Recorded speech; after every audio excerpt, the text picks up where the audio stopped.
C'est dommage, mais dernièrement, on assiste à une floraison d'esprits très peu productifs et c'est malheureusement au niveau de la gente féminine que les choses se font ressentir encore plus. Vous avez des filles qui ne sont intéressées et qui n'accordent de priorité qu'à des choses très futiles, des anniversaires, des baby showers et des voyages dans des pays juste pour faire des selfies. Ça, j'ai du mal à comprendre. On va parler des anniversaires. Alors, vous allez voir une fille qui va organiser son anniversaire. J'ai entendu un jour, et la banderole pour l'anniversaire, et les hôtesses. Et j'étais choquée. Pour un anniversaire, il faut des banderoles, il faut des hôtesses. Alors que la fille qui fait toute cette organisation est encore élève ou étudiante, elle n'a même pas encore d'emploi. Un budget d'anniversaire qui avoisine les 500 000, elle cherche un parrain qui va la financer. Le père de quelqu'un qui a des enfants à nourrir et à scolariser, à qui on demande de laisser tomber ses priorités pour sponsoriser une partie de plaisir entre jeunes filles. Ça, j'ai du mal à comprendre. C'est vrai, il y a des gens qui le font, mais rarement on verra des gens censés investir dans ce genre de projet. Bon, avec 500 000 francs, est-ce que tu sais, toi qui es en train d'organiser un anniversaire aujourd'hui pour les yeux des voisines et des voisins de quartier, est-ce que tu sais que tu as déjà le budget pour entreprendre un projet qui te permettra de fêter autant d'anniversaires que tu veux sans avoir besoin qu'on t'aide? Déjà, tu dépenses tellement d'énergie pour penser à l'idée de ton anniversaire.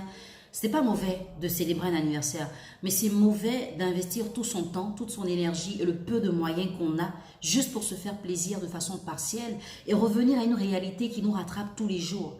Parce qu'après cet anniversaire, tu attendras encore de l'argent de poche de tes parents des fois. Tu attendras qu'un homme te donne le transport pour aller à l'école. À quoi ça te sert donc de mettre cet argent pratiquement à la poubelle alors que tu peux en faire quelque chose de conséquent? La deuxième situation à laquelle nous sommes confrontés, surtout les jeunes garçons, quand ils arrivent aujourd'hui à se mettre en relation avec une fille, ils sont choqués de voir qu'il y en a qui leur adressent plus la parole juste parce qu'on leur a pas organisé une baby shower. La baby shower, c'est la fête de pré-naissance qu'on fait pour annoncer le sexe de l'enfant et recevoir des cadeaux. Mais entre nous, vous savez déjà qu'en Afrique, c'est pas notre culture. Et même si ça devenait notre culture, est-ce que vous avez besoin de mettre de gros moyens dans l'organisation d'une fête avant la naissance de votre enfant quand vous n'avez même pas l'assurance d'avoir réglé les frais de maternité au cas où il y a une césarienne? Il y a des filles qui ont organisé des baby showers et le jour de l'accouchement, il y a eu un besoin urgent de césarienne, il n'y avait pas d'argent. Il fallait maintenant collecter des fonds. Des gens qui veulent vous faire un cadeau n'ont pas besoin de venir à une fête. Est-ce que vous réalisez que cet argent que vous mettez dans la baby shower, parce que vous n'en avez pas vraiment, peut aider aux dépenses de l'enfant quand il viendra au monde? Vous ne savez même pas qu'est-ce que cette grossesse vous réserve. Hein, les filles? On va aller vers les voyages. À Dubaï, au Maroc. Il y a les filles qui demandent ça à leurs copains pour aller faire des achats. Donc, prendre la marchandise et venir revendre. Elles recherchent de l'autonomie. Même si elles ne réussissent pas vraiment, au moins elles ont l'intention. À côté de ça, il y a des filles qui y vont juste pour faire des selfies. Instant, la tour de Dubaï. C'est vrai, c'est bien beau. Tu feras des photos, des vidéos, les gens vont t'envier, mais ça durera qu'un court instant.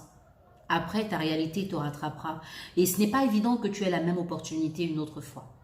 Aujourd'hui, tu regardes les yeux des gens et tu écoutes ce que les autres disent pour gérer ta vie. Mais c'est ta vie, ça ne leur appartient pas. Ce que tu sèmes aujourd'hui, tu le récolteras demain. Autant semer de bonnes choses. Si Dieu t'envoie dans ta vie un homme qui a les moyens de t'offrir un voyage à Dubaï, ne le vois pas simplement comme un partenaire pour le plaisir. Vois-le comme la personne que Dieu t'emmène pour changer ta situation. Et profite de ça pour vraiment changer ta situation. Les likes, les commentaires, les partages, ça n'apporte absolument rien. Ce qui pourrait t'apporter, c'est ce que tu construis aujourd'hui.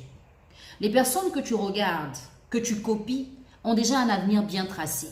Sacrifier 2 millions pour une baby shower ou même 10 millions, ce n'est rien dans ce qu'elles ont dans leur compte en banque. Est-ce que tu as même un compte dans une microfinance? Est-ce que tu as un mobile compte? Non. Mais tu passes le temps à faire des choses pour que les gens te regardent. Un gâteau d'anniversaire avec les initiales de tes prénoms, tu en as 4. Tu vas faire une baby shower pour t'afficher avec le gros ventre et une banderole, une couronne. Et c'est quoi la suite? Des voyages à Dubaï, au Maroc, juste pour montrer que tu prends l'avion. Pourquoi tu ne te sers pas de ça pour créer des opportunités pour ta vie? Moi, j'aimerais pas te voir regretter d'avoir eu des opportunités que tu n'as pas su saisir et un jour te dire que tu aurais dû. Je préfère te prévenir. Parce que ce que tu as aujourd'hui à 18 ans, à 40 ans, tu l'auras pas. L'homme qui entre dans ta vie aujourd'hui est venu parce que peut-être tu l'as attiré avec ton physique. Apprends à saisir les opportunités et à construire ta vie. Les yeux des gens regardent. Mais ce qui est plus important, c'est ce que tu as dans ta tête.